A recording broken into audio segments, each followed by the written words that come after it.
Bonjour tout le monde. Alors aujourd'hui, on va analyser une des publicités de Renault Maroc. Je vous préviens, ça sera assez technique. Pas beaucoup de personnes vont voir cette vidéo, je le sais. Et aussi, moi je parle très rapidement.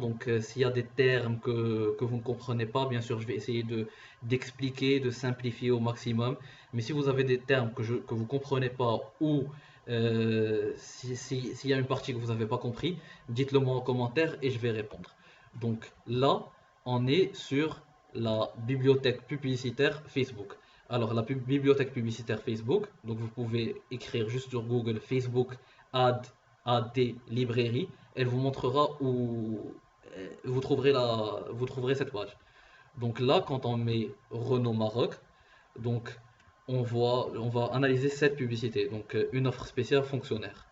Alors, ça, c'est le créatif. Le créatif, c'est-à-dire la publicité. Ce qu'il y a écrit, donc le texte, mais aussi la publicité en question. Donc déjà, il y a écrit offre spéciale fonctionnaire. Bénéficiez de notre offre actuelle avec un crédit gratuit et 0 dirham de frais de dossier. Pour plus d'informations, remplissez le formulaire. Alors là, déjà, il y a un problème. En fait, c'est quoi? C'est que le consommateur, il ne sait toujours pas s'il a envie d'acheter. Et là, tu lui dis directement qu'on a une offre spéciale d'achat. C'est une mauvaise chose. Mais bon, on va voir plus ça en détail tout au long de la vidéo. Alors, quand on appuie sur en savoir plus, on a cette page. Alors déjà, il y a certains problèmes. Il y a déjà un problème technique. Alors, si vous ne connaissez pas le Facebook Pixel, alors comme vous le savez, Facebook c'est une machine à data. Elle collecte de la data sur nous tous. Et en fait, elle a besoin de cette data pour envoyer les publicités aux bonnes personnes. Et comment elle fait pour collecter de la data? Parce que ce site internet, il ne leur appartient pas. C'est toi, tu leur donnes l'autorisation avec un Facebook Pixel. Donc un pixel Facebook, c'est une ligne de code. Donc comment savoir si le pixel Facebook a été installé? Tout d'abord, tu télécharges sur Google Chrome ça. Donc c'est une extension qui s'appelle Facebook Pixel Helper. Donc on remarque ici que le marketeur a fait seulement la moitié du travail, c'est-à-dire qu'il a mis le Facebook Pixel et malheureusement, regardez les points d'exclamation, c'est que le Facebook Pixel Helper, le pixel, il n'enregistre aucune data. Il a été mal configuré. Donc voilà, il a fait la moitié du travail, ça veut dire qu'il n'a rien fait. Facebook, il n'enregistre pas de données. Aussi, désolé, parfois je peux être dur, mais c'est juste pour expliquer, je me mets dans la place du consommateur final. Alors déjà, quand on ouvre cette page, qu'est-ce qu'on voit? On voit succursale Renault Maroc et on voit offre fonctionnaire. Donc déjà, là, moi, ça c'est une publicité qui est dirigée vers une audience qui est froide, cold audience. Ça veut dire quoi? Ça veut dire des gens qui voient la publicité pour la première fois. Donc dans le comportement du consommateur, ils sont seulement dans la phase awareness, c'est-à-dire la phase où juste ils connaissent, ils savent que cette offre existe. Donc voilà. Et là, tu me parles déjà d'apport et de financement. Je suis même pas sûr si je veux acheter une voiture. Donc ça, c'est le premier problème. Le deuxième problème, regardez, quand on ouvre cette page, on a cette bannière qui est déjà relativement moche. Et aussi, on a apport 30%. Moi, un consommateur, je ne sais pas ce que c'est que apport 30%. Essaye de m'expliquer les choses. C'est la première fois. Pourquoi tu utilises des termes techniques? Je ne comprends pas forcément ces termes techniques. Et je ne dois pas forcément connaître ces termes techniques financiers pour acheter une voiture. Donc facilite les choses pour moi. Aussi, regardez, cette bannière, elle prend une très grande place. Et là, c'est le premier message que je vois. Regardez, normalement, le message le plus important, il doit être dans la première page. Dès que la personne ouvre la page, soit sur téléphone, soit sur PC. Donc déjà, là, regardez, on a cette bannière qui ne nous donne aucune proposition de valeur. C'est la proposition de valeur, c'est la réponse à deux questions. Déjà, la première question, c'est pourquoi je suis ici, c'est-à-dire qu'est-ce que vous voulez de moi et surtout qu'est-ce que j'ai à gagner de ça. Et la deuxième question, c'est pourquoi je dois vous choisir vous et non votre compétition. D'accord? Voilà, parfait. Donc là, il n'y a pas de proposition de valeur ou limite, c'est apport 30% et financement 0%. Donc limite, ça c'est la réponse à pourquoi je suis ici et qu'est-ce que j'ai à gagner. D'accord? Et rappelez-vous, je vous ai dit que ces personnes, c'est la première fois qu'ils voient cette publicité. Comment je le sais? Je le sais tout simplement parce que le Facebook Pixel Helper, il n'est pas mis en place. Parce que s'il était mis en place, là, on dirait, ok, peut-être que ça, c'est une étape avancée dans le comportement du consommateur. Il a déjà vu cette offre, ou bien une offre antérieure, et là, tu lui proposes vraiment d'acheter. Ok? Aussi, une autre remarque qui peut porter à confusion, d'ailleurs qui m'a porté à confusion, qui peut porter à confusion le consommateur, c'est regarder, cette offre fonctionnaire, elle ressemble vraiment, je dis bien vraiment, à un bouton. Mais quand j'essaye de cliquer, voilà, ça marche pas. En fait, c'est qu'une image, regardez. Donc là, ça porte à confusion. Ok, on descend un peu, on me dit merci de remplir le formulaire ci-dessous. Alors moi, je n'ai toujours pas considéré si j'ai vraiment envie d'acheter une voiture ou si j'ai vraiment envie de remplir ce formulaire ou non. Et là, tu me dis déjà de choisir le formulaire, de remplir le formulaire. C'est comme si tu rencontrais une fille et dès votre premier rendez-vous, même pas, dès que tu la vois, tu lui dis écoute, viens te marier avec moi.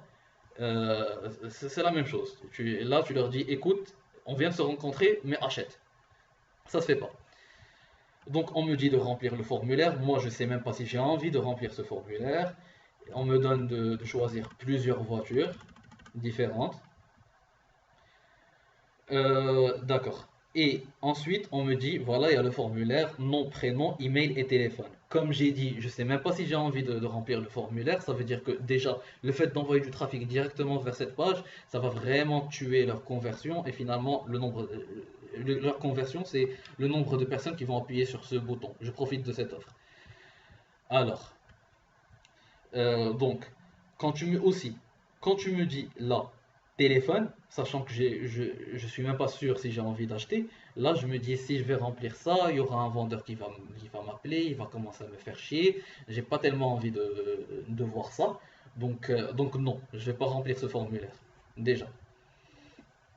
Alors voilà, donc là on comprend ce que c'est une très mauvaise page.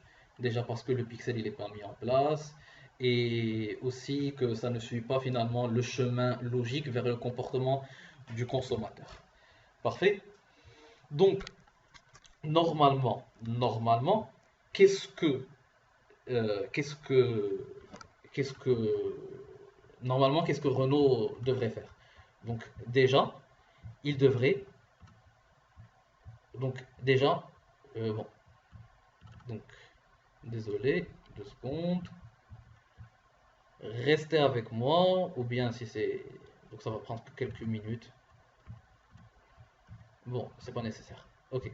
Donc la première étape, c'est quoi? C'est tout simplement, il faut suivre le comportement normal du consommateur. C'est-à-dire quoi? C'est-à-dire que au début, tu vas dire aux gens, écoutez, voilà, je vais vous offrir une offre où vous allez les envoyer vers une autre page et vous allez leur dire, écoutez, je vais vous envoyer une offre, je vais vous envoyer un e-book gratuit contre votre e-book, c'est livre sur numérique, un e-book gratuit contre seulement votre adresse email et votre nom. Donc ça, c'est la première étape, parce que l'audience qu'on envoie, c'est une audience qui est froide. D'accord? Vous avez compris? Donc, il faut créer un e-book et envoyer vers cette audience. Bien sûr, tout ça, il faut, il faut mettre en place le pixel parce que c'est ce qui va nous permettre de les envoyer d'une étape à une autre. Donc ça, c'est la première page. Ça s'appelle une landing page. Landing page, c'est finalement, c'est la page où les gens ils vont tomber quand ils vont cliquer sur ta publicité. D'accord? Après cette page où ils prennent leur e-book gratuit, tu leur dis, il y a un bouton, euh, prendre mon e-book. Donc, dans la prochaine étape, tu vas leur donner leur e-book, mais tu vas aussi leur offrir ton offre pour la première fois. Tu vas leur dire, écoutez, voilà, on a leur offre, c'est l'apport 30% et financement 0%. Donc, vous allez leur dire, écoutez, par exemple, pour la Renault Mégane, on a un apport de 30% et un financement de 0% qui est à partir de 176 000 dirhams négociable et il y a une réduction de 30% par exemple. Et là, finalement, il y aura un seul bouton où il y a écrit je profite de cette offre. Là, les consommateurs, ils sont en train de considérer s'ils veulent acheter ou pas. Vous avez compris? Donc, quand ils vont finalement appuyer sur la deuxième landing page sur je profite de cette offre, qu'est-ce qui va se passer? Tout simplement, ils vont être envoyés vers une autre page. L'autre page, ça sera quoi? Ben, l'autre page, ça sera là où il y aura un formulaire avec toutes les informations dont les vendeurs ou les commerciaux auront besoin pour faire la vente, c'est-à-dire le nom, le prénom, l'email, le téléphone. Là, les gens ils sont plus aptes à te donner par exemple le téléphone parce ils sont plus chauds, donc c'est pas un trafic froid, c'est un trafic qui est un peu plus chaud. Et voilà, ils se sont plus investis, donc il y a plus de chances qu'ils fassent l'action désirée que vous avez envie de faire. D'accord? Donc voilà, ça c'est la première étape. Donc téléphone, ils mettent il y aura cette landing page. Il y aura cette landing page. Donc je mets un peu comme ça. Donc ici, il y aura la première landing page où il y aura, comme je vous ai dit, l'ebook gratuit. D'accord? Ensuite, il y aura une deuxième landing page, LP2, là où il y a l'offre et avec un bouton seulement remplir le formulaire. Et tu leur spécifies remplir le formulaire pour réserver une date pour venir voir la voiture sur place. Pourquoi? Parce que là, à chaque fois qu'un consommateur ou un client va appuyer sur un bouton, il se dit, il y a une frustration, une anxiété qui se crée. Il se dit, qu'est-ce qui va se passer ensuite? Tu dois clairement être clair et lui spécifier, ok, la prochaine étape, c'est en fait que tu vas remplir un formulaire pour aller voir la voiture. Et comme vous le voyez, je ne leur ai pas dire pour acheter la voiture, mais simplement, ou bien profiter de cette offre. Je leur dis simplement voir la voiture, c'est moins d'anxiété, moins de frustration pour eux. Ils seront redirigés vers une troisième landing page. Bon, c'est dur avec, c'est dur avec Paint. Donc, la troisième landing page, c'est la landing page où il y aura le formulaire. Alors, le formulaire, comme je vous ai dit, toutes les informations dont le commercial a besoin. Nom, prénom, pourquoi la personne elle veut acheter cette voiture, ou bien voir cette voiture, c'est quoi leur budget à peu près, toutes les informations dont ils ont besoin, en gros. Par exemple, si c'est une Renault Partner, c'est, c'est, c'est quoi votre profession, etc., etc., etc. Tout ça, ça va permettre aux vendeurs ou aux commerciaux, quand la partie marketing qu'on est en train de dire ensemble va finir, tu dis aux commerciaux, ben voilà, écoute, voilà toutes les informations dont tu auras besoin pour faire la vente, alors fais ta vente. Donc voilà. Donc la troisième landing page, comme je vous ai dit, il y aura un formulaire. La quatrième landing page, ça sera une landing page pour réserver, donc LP4, ça sera pour réserver une date. Une date pour venir voir la voiture.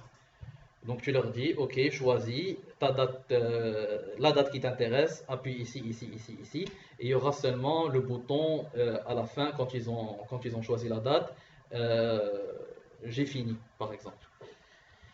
N'oubliez pas que dans chaque étape, dans chaque landing page, il doit toujours y avoir un seul bouton. Il faut pas, encore une fois, frustrer le consommateur. À chaque fois, il y a une seule action que tu veux qu'il fasse. Il y a une seule expected action expected, je sais pas. Enfin bref. Donc la quatrième landing page, comme je vous ai dit, ça sera de choisir une date pour venir voir la voiture. Et finalement, la dernière page, c'est thank you page. Donc c'est le merci. Et dans le merci, il va sûrement y avoir euh, une phrase comme ça. Donc merci merci d'avoir réservé votre visite. Merci d'avoir réservé votre visite. Vous aurez un email, vous recevrez sous peu un email qui vous confirme que la réservation a bien été faite et aussi qu'un vendeur vous appellera un jour avant la date réservée pour voir si vous êtes toujours disponible ou s'il y a des changements à faire, etc. Et là, le marketing, il a fini parce que vous avez envoyé les personnes jusqu'au vendeur. Maintenant, c'est le vendeur qui doit faire son travail, mais bien sûr, tu l'as aidé parce que le consommateur, il a rempli énormément d'informations sur le formulaire. D'accord? Donc, pour parler rapidement de ce qu'on a parlé, de ce dont on a parlé tout à l'heure, alors ici, la première partie, la landing page 1, les consommateurs sont froids. C'est-à-dire que c'est la première fois qu'ils voient la publicité, ta publicité, ils ont toujours pas considéré s'ils ont envie d'acheter ou pas. Ils sont toujours dans la phase awareness. Voilà, ils sont froids. Donc, c'est pour ça que là, tu leur offres, tu leur dis, je vais te donner seulement un e-book contre un email, etc. Mais en même temps, là, tu es en train de collecter de la data, c'est-à-dire tu es en train de collecter en fait de la data sur les personnes qui ont vu cette page, donc qui ont cliqué sur ta publicité, mais aussi une email list qui va te permettre de leur envoyer des séquences d'emails pour les pousser à aller vers la deuxième landing page. C'est compris? Bien sûr, si vous avez des questions, toujours en commentaire, en commentaire, en commentaire. Alors, ici, quand ils sont passés vers la deuxième étape, c'est-à-dire quand ils ont acheté, ils ont pris le e-book gratuit, ça sera par exemple sur un e-book sur l'entretien de votre voiture, ou bien l'entretien de votre voiture, sachant que vous êtes un professionnel, si tu cibles les professionnels, là tu es envoyé, comme je vous ai dit, à la page où il y a l'offre. Donc le moment où ils ont vu votre offre, là ils sont un peu plus chauds, c'est-à-dire ils sont tièdes, euh, warm en anglais. Donc ici, ils sont tièdes, c'est-à-dire ils ont plus de chances d'acheter et aussi plus de chances de faire toutes les étapes du funnel. Ok? Donc j'ai fait un bleu plus foncé pour montrer qu'ils sont tièdes, ou bien je vais faire un rose, voilà. Euh, je vais embellir la taille. Donc voilà, ils sont roses, donc ils sont tièdes, d'accord? Donc là, ils ont vu ton offre et tu leur dis, en fait, cliquez sur un bouton et je vais vous envoyer vers une page pour réserver un jour pour voir en fait la voiture de ton choix. Ici, tu as ton formulaire. Alors, ton formulaire, ils sont déjà là en train de remplir le formulaire, c'est-à-dire qu'ils sont roses, c'est-à-dire qu'ils sont un peu warm, ils ont toujours pas, ils sont toujours pas dans la phase conversion, vraiment notre conversion bien sûr c'est réserver l'appel, mais ils s'en approchent. Donc s'approchent un peu du rouge, on va mettre aussi un peu de rouge. D'accord? Ici, ils remplissent leur formulaire et ensuite ils vont vers une page de réservation, voilà. Et finalement, là, quand on est sur ça, c'est la plus chaude des audiences. C'est par exemple dans le cas d'une fille, c'est le moment où tu te maries, par exemple. Le début de la landing page, c'est le moment où tu as juste fait sa rencontre, etc. À chaque fois que tu passes d'une landing page à une autre, c'est en fait, tu la pousses à faire plus d'actions, plus d'actions, plus d'actions vers toi. Comme ça, vous vous rapprochez, vous créez une sorte d'intimité, rapport, etc., etc., etc. Et finalement, le merci, là, c'est quand vous vous mariez, vous faites autre chose, je sais pas moi ce que vous avez envie de faire. Mais là, c'est l'audience la plus chaude, en fait. Voilà. Donc, ton objectif, donc ça, c'est ce que il devrait faire. Et à chaque étape, en fait, tu collectes de la data. Parce que toi, tu optimises vers le fait de booker, de réserver la paix. Et tu es en train de chauffer ton audience. Et comme on le voit sur ça, sur succursale Renault Maroc, le pixel il n'est pas en place, donc je sais qu'ils ne sont pas en train de faire cette stratégie, ce qui est une très très mauvaise chose. Comme je vous l'ai dit, ils sont en train de dire à la personne marie-toi avec moi, achète, alors je les considère toujours pas. Parfait. Donc, ok. Et ce pixel qui collecte de la data, il va vous permettre, un, d'optimiser votre donnée, donc donner à Facebook plus d'informations pour collecter la donnée et optimiser tes publicités. Deux, en fait, c'est pour le retargeting. Le retargeting, c'est quoi? C'est le reciblage. Le reciblage, c'est quoi? C'est que, imaginons que tu as des consommateurs qui sont juste arrivés à l'étape initiale. C'est-à-dire, ils sont là. Et ils prennent le livre et ils partent. Là, tu les recibles, donc ils verront une autre publicité Facebook avec un autre créatif. Je répète, créatif, c'est le format de la publicité, image, texte, etc. Pour les pousser à avancer un peu plus dans le tunnel de vente, c'est-à-dire les pousser à aller à landing page 2. S'il y a des personnes qui n'ont pas fait la landing page 2, tu vas les pousser à aller vers la landing page 3 tout en faisant autre créatif, encore reciblage, etc. Puis 4, puis 5, jusqu'à pousser le maximum de personnes vers le merci et donc la réservation d'appel. Et voilà, et je sais que que, que Renault Maroc, ils sont pas en train de faire ça. Et en ce moment même, c'est-à-dire au moment où on parle, ils sont en train de gâcher énormément d'argent et de perdre énormément d'argent parce qu'ils ne suivent tout simplement pas le raisonnement logique et le comportement de consommateur logique d'une personne. Et c'est une mauvaise chose. Leurs marketeurs, ou bien l'agence avec laquelle ils travaillent, ils sont en train de faire du mauvais travail. Et, et voilà. Donc je dis pas ça, je dis ça pour qu'ils les aident à optimiser, pour qu'ils fassent un meilleur travail par la suite. Donc voilà, j'espère que vous avez eu le maximum d'informations dans cette vidéo. Si vous avez des questions, laissez-moi des commentaires. Voilà, laissez-moi des commentaires. Aussi, tout le tralala, abonnez-vous, faites les likes, etc. Je vous jure, ça compte énormément, surtout que ma chaîne, c'est une petite chaîne. Désolé que, en fait, ça c'est. Il y a eu aucun editing, etc. Et j'ai utilisé un Paint et leur site internet. Mais sinon, j'espère que je vous ai transmis le maximum de valeur ajoutée et à une autre fois pour une autre vidéo.